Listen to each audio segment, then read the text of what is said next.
I have a microphone for our online people, and I've got my pointer.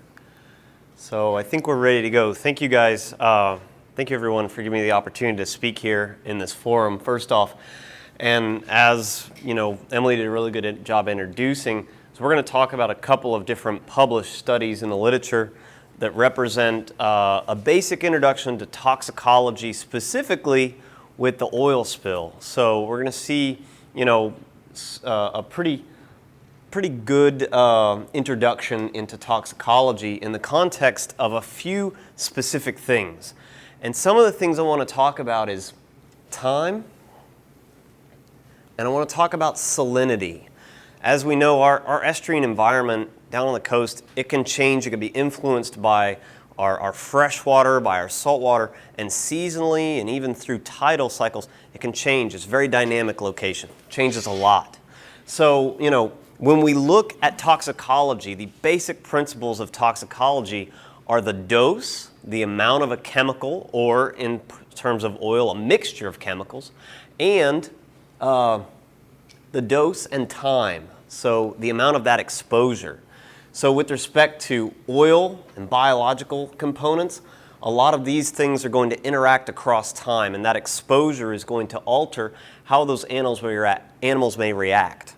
And also, with salinity, salinity changes how those animals regulate things in and outside of their body.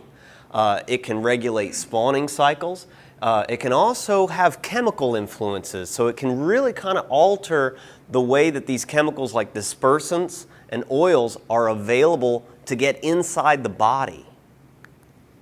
When we look at those things of dose, of time, of these things in our environment like salinity, we have different availability. And so I'm going to focus on oil, surfactant, and then a mixture of oil and surfactants, because oil and surfactants are going to dramatically change the amount of the compounds that are in oil in the water. And I have some graphs to demonstrate the whole multitude of chemicals that make up crude oil. And then finally, responses. Now, for just basic principles here, we're going to talk about things like mortality. But keep in mind there are other responses. Responses like what Emily talked about with those developing babies, or those adults, those sexually mature animals that are investing in things like sperm and eggs. And then the consequences past that, whether it be the peat, these other larvae, or the way we utilize our resource. So first off, I want to introduce really the star of our lab, the Gulf killifish. We utilize the Gulf killifish for a number of different things. I started utilizing this animal here as it is economically important for angling in this state and across the Gulf of Mexico. So it's a long spawning season animal. It's going to spawn all throughout the late spring, summer, and even have some fall spawning as well, according to our research. It's prey for a lot of good sport fish. So if you go fishing on the coast, shrimp, Gulf killifish, things like that are a really desired prey item for anglers. And also, it's abundant. I think Emily indicated this a little bit. It eats a lot of things in our estuaries, but it also gets eaten by a lot of things. So it plays a really important role in terms of moving energy around in this environment. Now, in terms of a little bit more sciencey aspect, we maintain a number of different captive populations of this fish. This fish is distributed all throughout the Gulf of Mexico and down even into Mexico. We actually have multiple populations all the way from Florida up through where we're at right now and even into Texas that we maintain in our lab. So we have a captive group that spawns readily. Reliable reproduction. We can reproduce these guys, and as we saw with the babies that Emily talked about, we can do different experiments with these guys because we know what kind of good conditions to make them spawn in, and we can use them as a good experimental organism for a number of different possible responses. One of the other things, if you look out here into the marsh and the tidal influences coming in and out of here, a lot of fishes that are out in the open waters, whether they're larval fishes or whether they're full adults, they have the ability to move around in a large expanse. And I don't know what that means. But the point is, it's okay. The point is, these guys hang out in a very, very small area. So they're going to loiter around in the marsh grasses and things, specifically in areas that are really specific to particular amounts of oiling. They're not going to migrate very, very far distances, say like a whale or a tuna or something like that. So what they're experiencing in the marsh is very site-specific. Can I see my next slide to give me a, just real quick. You don't have to bring it up, I just see what. Okay, so I just wanted to, sorry about the technical difficulties, folks, but we'll work past that. I wanted to talk about a published study that looked at creating a small environment that I call a mesocosm in a greenhouse. So what we did is we had small mesocosm environments, so probably around 20 to 25 gallons, where we took marsh sediment, about 5 gallons of marsh sediment, and we set these little bitty environments up like little bitty swimming pools. We then took different amounts of Corexit, 9500, oil and Corexit in specific mixtures, and then what I'd call a control, or with none of those things, just with regular salty water. And we were able to, if you saw this graphic earlier, we were doing some pre-weathering. So we would mix the oil, the Corexit, and the oil and Corexit, which is missing right here on the sidebar. We would mix that to create a mixture that we'd then be able to add in to these mesocosms. I'm going to pause just here for a little bit while we get our connections up. I don't think anybody's got any other appointments after this, do they? This is the best I could do. I could talk for a little bit, and then I had to pause because I've got some other graphics that might be a little bit better in this show.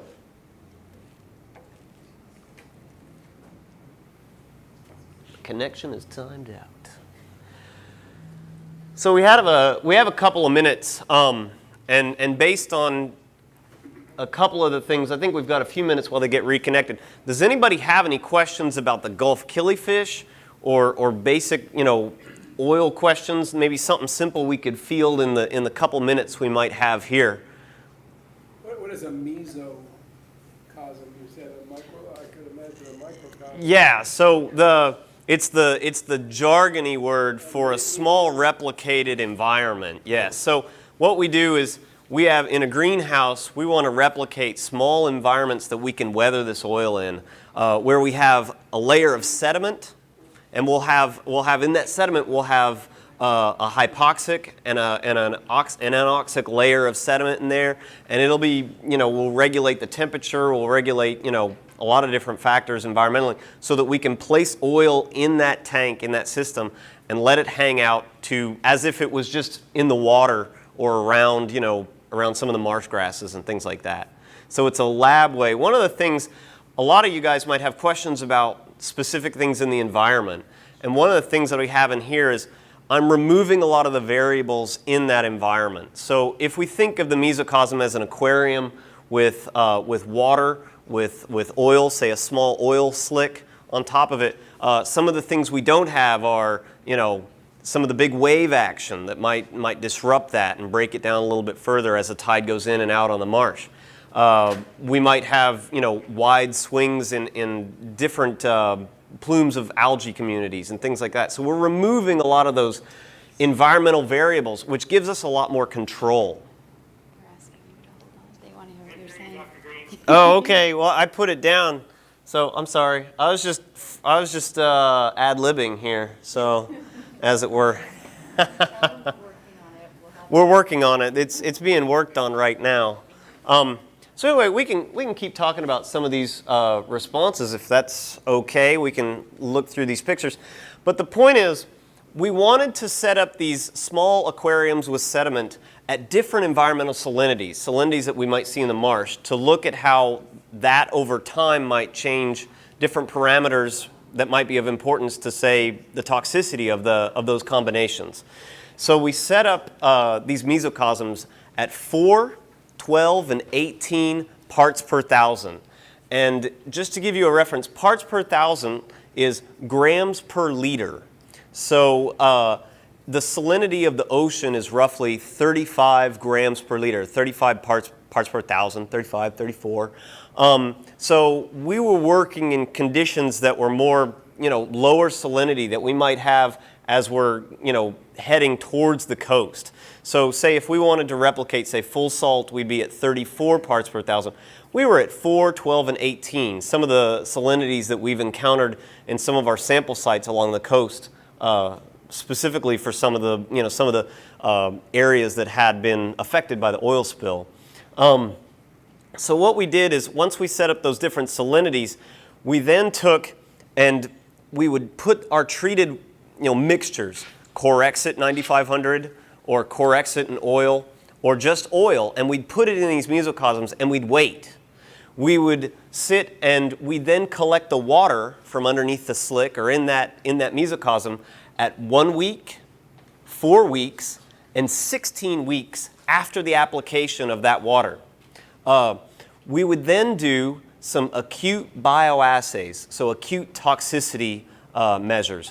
We would take that water, so say we had a bucket here, we would take that water out and we would dilute it in very specific concentrations by half, and then by half again, and then by half again, and half again. So we had 5 different concentrations of a diluted proportion of that mesocosm. So if the mesocosm water represented no dilution, or 1, the next one in line would be what? 0.5, and then 0.25. So we would be diluting it such that the chemicals that were represented in that mesocosm would be then across a known or predicted value. We could then assess the amount of PAHs in that water or Corexit compounds, and we would see a gradient across there from high concentration to low concentration. Now, we would take small juvenile or teenage Gulf killifish that were roughly about this big. So nothing you really want to put on a hook and really catch, because they're kind of tiny, but they're right before sexual maturity, and they represented a really good uniform population. I started working with Gulf killifish specifically because of my interest in it as a bait fish, and so getting a real uniform group was a pretty big importance. So we had these teenage Gulf killifish, and we put them in replicated jars with this water with a little bit of air bubbling in it. And we leave them in that water for a specific amount of time. So we had a dose, that 1.5, that gradient, and we'd have a time. We'd have 96 hours or 4 days. So if we put those teenage killifish in that thing of water on Monday, they would come out of that water on Friday. And every 24 hours, we'd go look at our things and we'd change out the old water and put new, treatment water in. And we'd measure the mortality. So over time, throughout those 4 days, we'd measure that mortality. And we created graphs to detail the mortality that you would have from these different treatments of oiled water and weathered oil. So are we ready to get back? Okay, cool. Thank you all very much for being so patient. No problem. Pardon? Oh, okay, cool. I need to jump over here and I need to start I have an animation for us that I think is going to be, hopefully it'll, where's it? Wrong one. Can you click on that? So this is a video of straight oil, just to demonstrate some of the difference in the physical properties. This is some of our pre-weathered oil being put in a mesocosm. This represents roughly 40% coverage of the area. And then this is representing our Corexit oil mixture. And Emily talked about the formation of those small particles in there. You can really see a dramatic difference in terms of the availability of that oil getting into the water. And so that's going to be, as it's intended to be breaking down and things like that. So we can see that. It's really, it's a very noticeable response. So some of this stuff, while we were waiting, we've already covered this. So some of you guys have already heard this. Actually, everybody did. This is the graphical representation of what I've been talking about. So down here I have the salinity, 4, 12, and 18 ppt, which is I didn't do the math to figure out how much was the percentage of the ocean. I apologize. But 34 is roughly 100%. So if you look and divide that, this is 12 ppt is roughly 1/3 of the salinity of the ocean. We have time. Each is weathered for 1, 4, and 16 weeks. And then again, as a reminder, here are our treatments: control, oil, corrects it, and corrects it in oil. Now, we talked about polycyclic aromatic hydrocarbons, and crude oil is a huge mixture of compounds. It is not just one thing. This is just a small number of those. This is 72 of the main constituents of oils. But, this is going to blow your mind, there are literally thousands of these compounds, and they continually change and get modified and things. We're continually finding new ways to measure polycyclic aromatic hydrocarbons, and this is just the main categories. The take-home message with this is that when we looked at the amount of those PAHs that were in those mesocosms, the top being the ones that had a slick maintained on top, just oil, and then the bottom one being that chemically dispersed oil, is really apparent that no matter across 1, 4, and 16 weeks, the availability, the amount of those things that are in what scientists call the water accommodated fraction, or the water portion of that mesocosm, is really, really high. You can see families of these here. And these families are based on different weights, different carbon bond and chain things. But again, this is only 72 compounds, and there's a whole host of these other ones too. So keep that in mind. We talked a little bit about toxicity. We talked about dose and time. And this is the graph that we look at when we create an acute toxicity bioassay. So on the bottom here, we have the dose. So that would be our proportion of dilutions. So this is the highest dose, followed by a low dose. This isn't actual numbers, it's just for example. And then effect. So there's some kind of an effect from this dose over here. And for the purposes of this, we're talking about acute toxicity. And so we're talking about the number of dead teenage Gulf killifish throughout that 4-day period. And what it creates generally is this curve right here. And toxicologists, they want to use that part of the response that's the tightest, the least amount of variability. And that is found statistically right here at 50%. So the LD50 is the dose that produces an effect in 50% of the population within that specified amount of time. And that's the most least amount of variability, is in that 50% mark right there. Now, there's something underneath here. I'm not addressing this, but underneath toxicity, before you even see individuals dying, you see what's known as the lowest observable adverse effect level. And that's the lowest concentration that produces a detectable response. Now, today when we're talking about toxicity, we're talking about things that, fish that die over, say, a 4-day period. But fish that do survive, they've got things in their livers, in their brains, and the rest of their bodies that are constantly dealing with this oil or any other kind of compounds that they see in their daily lives. And, the effects of that is just as important as mortality. So here's our 4-day exposures. These are those little containers that we used. We changed the water out every day. Here's our Gulf killifish teenagers up here at the top right. Here's our dilutions I talked about. So we had just straight from the mesocosm, and then we cut it by different proportions, half by each time. And we recorded daily mortality. Collected survivors, and we collected tissues. We collected brain tissue and fillet tissue and liver tissue, because just like, if we go out and we eat some food, or we get exposed to, poison ivy or something, their bodies are having to deal with the chemicals in their system. And so we wanted to monitor that.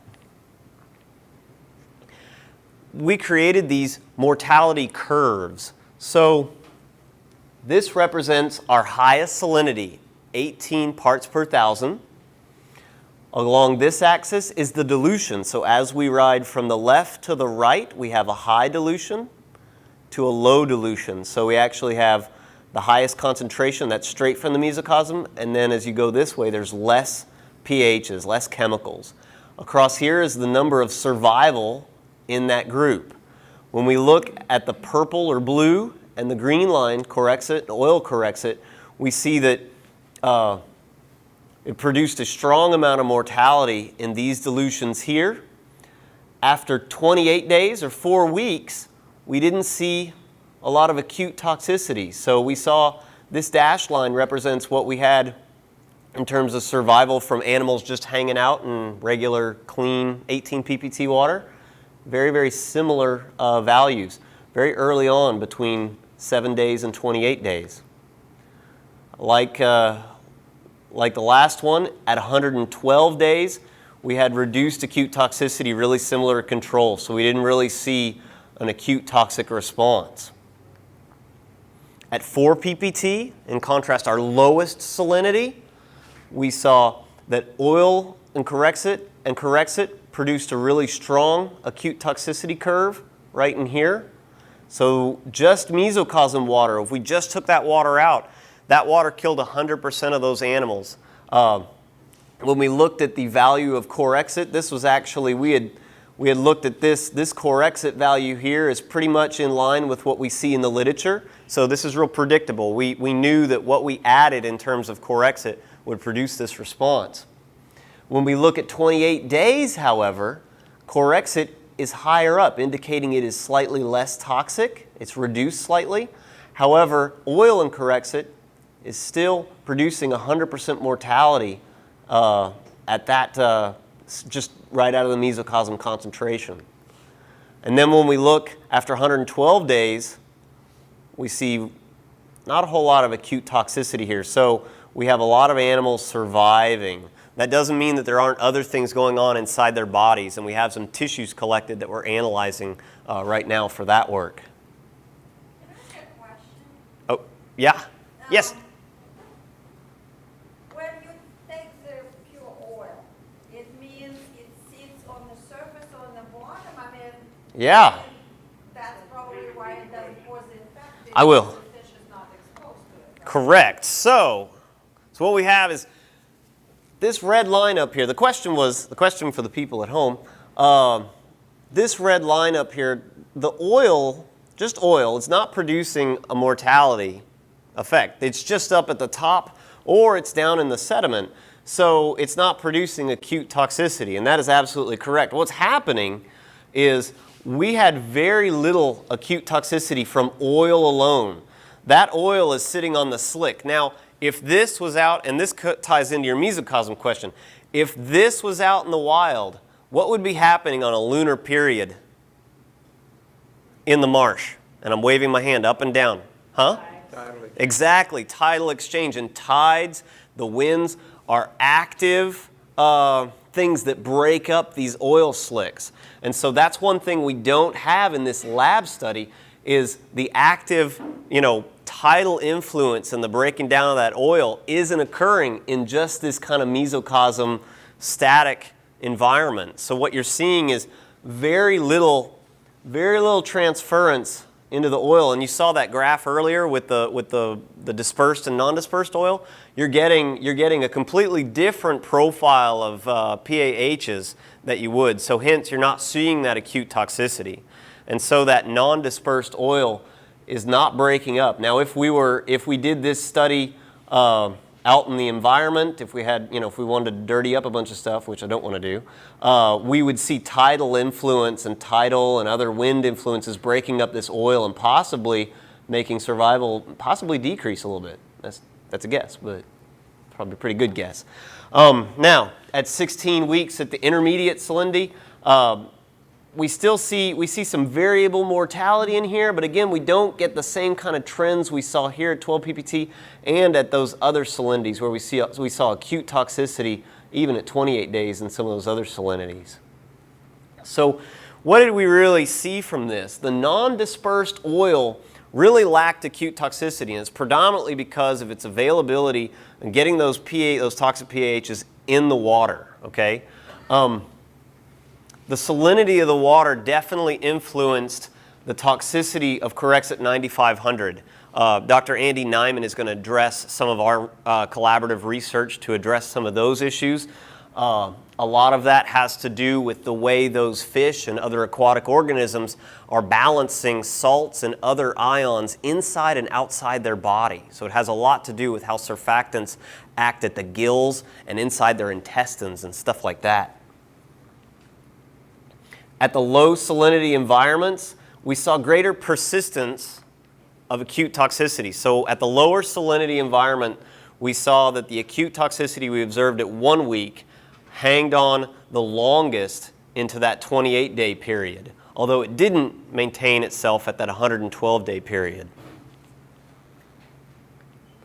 So I want to point out, this is about the end of when I'm talking, and we're going to let Andy talk specifically about surfactants and biological surfactants. I want to point out something. I've talked and introduced stuff about acute toxicity, and when we're talking about that, we're talking specifically about, mortality. We're not addressing, in this talk, some other things that we're currently studying in the lab, like sublethal toxicity. What's going on inside these baby killifish during the development of their brain or their hearts or their liver tissue? What are the implications for oil exposure and metrics like, say, the length of this guy, this red line here, or the amount of yolk, the egg yolk that you might have on your egg in your breakfast? That's really, really important. A lot of that stuff is guided by those adults. And some of the stuff that we have going on outside of the acute toxicity work is we're starting to look more at the adult toxicity and what we would call multiple generations. So I talked about the teenage killifish. What if the survivors of those teenage killifish reached sexual maturity, adulthood, and then produce their own babies themselves? So that's some of the things we're looking at right now, is the multi-generational effects of that oil exposure. And we're also looking in specific things inside that animal. We're taking out livers, we're taking out brain tissue, gill tissue, a lot of those parts of the body that are interacting directly with the environment. So this is the same graphic I had before. It didn't really kind of introduce and get us thinking about time and salinity, but also in how that really relates to availability in our environment. And as we see, as we continue to see during different storm events, the resurgence of oil along beaches. I was at Grand Terre 3 weeks ago. And then those responses, whether it be young, sexually mature adults, are species of concern and things like that. Some of the stuff that Andy's going to talk to you about, microbes, or, and I think this is really important, like some of you guys in this room, how we use and preserve and get the most out of our environment, and are also kind of the best stewards of our environment. So I know I probably didn't answer everybody's questions, and I'm sorry for that, but we're going to have a period for questions after Andy's talk. We'll come back up here and talk a little bit more. Some of this funding, actually the mesocosm work, came from Gomery. Specifically, some of the other work that we've branched off of right now for the adults, for the multiple generation work, is coming from the National Science Foundation and Oceans and Human Health, part of the National Institutes of Health. I'd like to thank you guys for your time, and I'll be back up here after Andy's talk to talk with us, have a conversation.